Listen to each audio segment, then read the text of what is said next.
Hi everyone! In this video we show how to create the angular dimension you can see in this drawing. Let's delete the dimension and restart from scratch. If I use the generic dimension command, as you can see, there is no way to create the dimension I want to apply. I need to use the angular dimension. When I do that, the tooltip asks me to select an edge or to press the spacebar to specify a point.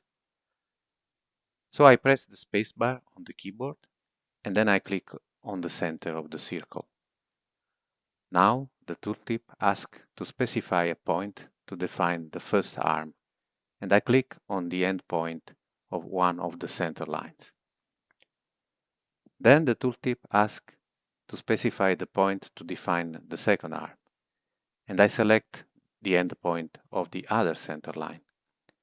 After that, I get the desired dimension, and I can place it where I want. Thank you for watching.